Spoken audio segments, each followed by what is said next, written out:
દારૂબંધીના અમલ પર સવાલ થાય છે, એવામાં આ પ્રકારની દારૂબંધી હળવી કરવાનું સૂચન કેટલું વ્યાજબી લાગે છે આપને? દારૂબંધી તો પહેલા તો ગુજરાતમાં છે જ નહીં. પહેલી વાત એ ભલે ચોપડે છે, સમજો આપણે સીએમ સાહેબના વિસ્તારમાં પણ દારૂ વેચતો પકડાય, બરાબર, પત્રકાર ઉપર કેસ થાય છે, બુટલેગર ઉપર નથી થતો. જી જી. અને થાય આ વાત છે ચિંતન શિબિરની. આ ચિંતન નથી, આ ચિંતા છે. આ પોતાના શાસનો જે પોતાનો મતદાર મત આપીને 5 વર્ષ સુધી સુઈ જાય છે, એ ઓચિતાનો સફાળો જાગ્યો છે, એની ચિંતા છે. એટલે સરકારની સત્તાની ચિંતા છે કે સત્તા મારી રહેશે કે વહી જશે. એ રીતની જે સામૂહિક જાગૃતિ થઈ છે દારૂની સામે, દારૂબંધી જે આર્ટિફિશિયલ દારૂબંધી છે એની સામે જે સામૂહિક જાગૃતિ થઈ છે એનું ચિંતન છે આ. એટલે આ ચિંતા ખરેખર વહેલી કરવાની જરૂર હતી. આપણે જોઈએ છે દારૂને લીધે રાજ્યમાં કેટલી નુકસાની છે યુવાનો, દારૂ ને ડ્રગ્સ બંનેની. જોઈએ છીએ આપણે કેમિકલ, આ દેશી દારૂનો જે કેમિકલના હાથાને લીધે અનેક લોકોની જાન જાય છે, લોકોના મૃત્યુ થઈ રહ્યા છે. ઇંગ્લિશ જે દારૂ છે, ડુપ્લિકેટ દારૂને લીધે લોકોની જાનહાની થઈ રહી છે. અને શરાબ છે, આપણે માવા ગુટકા છે, અને ખાદ્ય પદાર્થોમાં જે ભેળસેળ થી જે લોકોને કેન્સર થાય છે, એવા અનેક એવી બાબતો છે. સરકારની નબળી કડીઓ છે એ બહાર આવી રહી છે. આ ચિંતા એની છે. એટલે જો આપણે જોઈએ તો કડક દારૂબંધી સરકાર તો રાખી શકવાની નથી, કારણ કે અધિકારીઓ અને શાસકો બંને એ જે ભ્રષ્ટાચારની ટેસ્ટ ચાખી ગયા છે, ભ્રષ્ટાચારનો જે ટેસ્ટ એમના દાઢમાં વળગી ગયો છે, એ આ વખતે જાતિ કરવા માંગતા નથી. એટલે કોઈ પણ સંજોગોમાં એ કડક દારૂબંધી તો રાખી નહીં શકે. એટલે હવે બીજો કોઈ રસ્તો નથી કે આમાં કઈક હળવા થાય. પણ પ્રદ્યુમનભાઈ આપે કીધું કે ભ્રષ્ટાચારને એમાં અમુક બદલાવ લાવે, જે ખાસ કરીને પરમિટના બાબતમાં. કારણ કે સાવ દારૂબંધી કોઈ સરકાર નહીં હટાવે, કારણ કે ગુજરાત મોડેલ છે, ગાંધીજીનું નામ છે, એટલે કોઈ રિસ્ક નહીં લે. પરંતુ જે પરમિટની વાત છે એમાં કઈ હળવી કરે, પરમિટ 35 વર્ષથી પ્લસ ના ને કોઈ પણ જાતના ખર્ચ વગર પરમિટ આપે, બરાબર છે, એ પણ એવી બાબતથી આપે કે એના ફેમિલી મેમ્બરની મંજૂરીનું એફિડેવિટ હોય, એવા કોઈ ચોક્કસ શરતો સાથે પરમિટ આપીને આપે, એ પણ ઊંચા ટેક્સ થી નહીં. ત્યારે હમણાં જે પરમિટ છે એટલે એક લીકરે 15,000 રૂપિયાની રિન્યુ ચાર્જ રાખ્યો છે. આમાં પણ સરકારને રળી લેવું છે. એટલે એ બધા જે ચાર્જ છે 60% વધારે ટેક્સ હમણાં પરમિટના લીકરમાં રાખ્યો છે, એ બધા ખોટા ટેક્સ છે. એ અંતે પાછું લોકોને ખોટું કરવા માટે પ્રેરે છે, ડુપ્લિકેટ.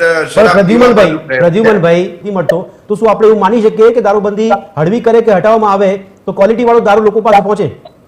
જો દારૂ સારી વસ્તુ નથી ચોક્કસ, પણ ક્વોલિટીમાં કોઈનું 5 વર્ષ આયુષ લાંબુ થાય આપણે એમ કહી શકીએ. બાકી તો એ દારૂ પીને મરવાનું જ છે. એટલે અનેક કડક કંટ્રોલ કરવા કરતા ક્વોલિટી કંટ્રોલ કરી અને એક સોશિયલ જાગૃતિથી દારૂનું દૂષણને કઈ રીતે દૂર કરવું, એક સામૂહિક સોશિયલ જાગૃતિ જો આવે તો એને આપણે કરી શકીએ. બાકી જે રીતે એક વન સાઇડ કડક નિયમો જ કરીએ, ઉપરથી ભ્રષ્ટાચારને પ્રોત્સાહન આપીએ અને ક્વોલિટી વગરનો દારૂ જે વેચાય છે, ડ્રગ્સ વેચાય છે, ડ્રગ્સમાં તો ફાંસીની સજા અથવા તો જરૂર પડે તો એન્કાઉન્ટર પણ કરવા જોઈએ. એ પ્રકારની બધી મોટી થઈ ગઈ છે, વધી ગઈ છે. નાગરિક તરીકે એન્જોયમેન્ટના પગલાથી આપ વિચારો તો આ એન્જોયમેન્ટની પરિભાષા ગુજરાતમાં પણ યથાર્થ થવી જોઈએ કે નહીં?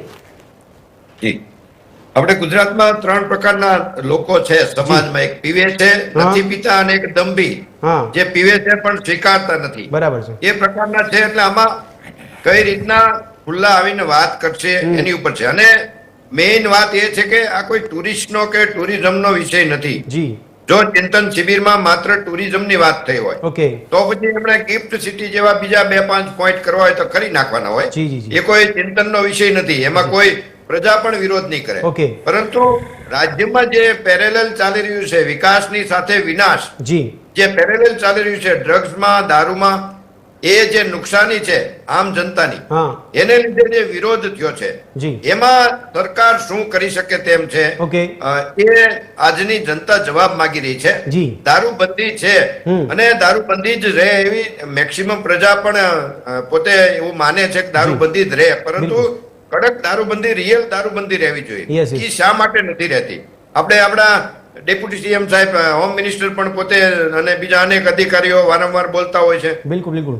કમરબંધીઓને પણ છોડવામાં નહીં આવે, જી. કડકમાં કડક પગલા લેવામાં નહીં આવે. Yes. આ શબ્દો ઉપર હવે લોકોને વિશ્વાસ નથી. આ મજાક થતા એવા વર્ડ્સ જી. વર્ડ્સ છે. હા. પ્રજા એની ઉપર વિશ્વાસ નથી રાખતી. બરાબર છે. અને બીજી રીતે વાત કરીએ જી. તો રાજ્યનું લેણું દેવું 4,94,000 હા, yes. કરોડ લગભગ આ દરેક વ્યક્તિ ડિસેમ્બરમાં 66,000 દેવું સાથે હવે જન્મે. એને ભરપાઈ કઈ રીતે સરકાર કરશે જી, જી, જી. આવનારા સમયમાં? બરાબર સમજો, ઉત્તર પ્રદેશ છે એને દારૂમાંથી આવક 45,000 કરોડની થાય છે વાર્ષિક આવક. બિલકુલ. તો પછી આ પ્રકારની આવક આપણે આ ભ્રષ્ટાચારીઓ લઈ જાય છે કે રાજકીય લોકો કે અધિકારીઓ લઈ જાય છે, જી. અને ઉપરથી જે રાજ્યને નુકસાની થાય છે, માનહાનિ થાય છે, જે લોકોના મૃત્યુ થાય છે, જી. તો એનો પણ વચલો રસ્તો શું એ જોવાનું છે. બાકી તો સરકાર આપણે જોઈએ છીએ દર વખતે ઉલટા જ પગલાઓ લે છે. બરાબર. હમણાં તે દારૂ પીનારાને પકડવાનો ડબ્બા એવા બહાર પડ્યા. જી. હવે એ 50 લોકોને પકડશે પીનારાઓ, ઓકે. દેશી પીનારા કે બીજા જી, કોઈ. જી, તો એના કરતા જે 2 લોકો જે વેચે છે કે જી. જે દારૂ પાડે છે હા. એના માટે ડબ્બો નથી કરતા કે એના માટે કાંઈ કરતા નથી. Yes, yes. દારૂ પીનારાને પકડો, જે બરાબર. મૂળમાં જવું જોઈએ એ જી. મૂળમાં નથી જતા. ઓકે. અને પોલીસ ડિપાર્ટમેન્ટના જે મૂળભૂત પ્રશ્નો છે, જી. પોલીસ ડિપાર્ટમેન્ટનો પગાર ઓછો છે, ઓવર ડ્યુટી છે, વધારે પડતે એની સર્વિસ છે, હા. અને ફિક્સ પગાર છે, પોલીસોના જે પ્રશ્નો છે એ પણ સોલ્વ કરવા જોઈએ, જેથી કરીને કદાચ જો કડક દારૂબંધી આપણે કરવી હોય યસ. તો કરી શકીએ. Okay. પરંતુ એ હું નથી માનતો કે કોઈ કડક દારૂબંધી કોઈ અધિકારી કે કોઈ શાસકો કરી શકે. એમની એ કંટ્રોલ બહારની વાત છે. ઓકે. અને તંત્ર માટે શું જરૂરી, પ્રવાસન કે દારૂબંધી? જો એ દારૂબંધી રાખવી જોઈએ તો કડક કરવી જોઈએ, એના માટેના સજાઓ પણ કડક કરવી જોઈએ. નહીં તો જી. પછી આવી આર્ટિફિશિયલ દારૂબંધી ન રાખવી જોઈએ. ઓકે. કાંઈક હળવા પરમિટ પદ્ધતિ કે એમાં કોઈ ફેરફાર કરવા જોઈએ. બિલકુલ. અને ટુરિઝમ માટે કોઈ એવી જરૂરી નથી, જી જી. કારણ કે અન્ય એવા રાજ્યો છે કે જ્યાં દારૂ ચાલુ છે તોય છતાંય ત્યાં એવું કોઈ એનું ઇન્ડસ્ટ્રીયલ ગ્રોથ થયો એવું નથી. બરાબર છે. તો જે ઉદ્યોગપતિઓ બહારના અહીં આવે છે એ આપણે અહીંયા ઇન્ફ્રાસ્ટ્રક્ચર છે, મેન પાવર છે, બીજા અનેક આપણે એમને ફ્રીમાં મફતના ભાવે જમીન આપીએ છીએ. ઓકે. એટલા માટે અહીંયા ઇન્ડસ્ટ્રી નાખે છે. એ બિલકુલ. કોઈ અમસ્તા તો આવતા નથી. એટલે yes. એમના માટે કોઈ દારૂની સ્પેશિયલ સ્કીમ Okay. કરવી કે દારૂથી ઇન્ડસ્ટ્રીને ડેવલપ થઈ જાય, એ આખો વિચાર સરકારનો જ ખોટો છે, વાહિયાત વાત છે. ઓકે.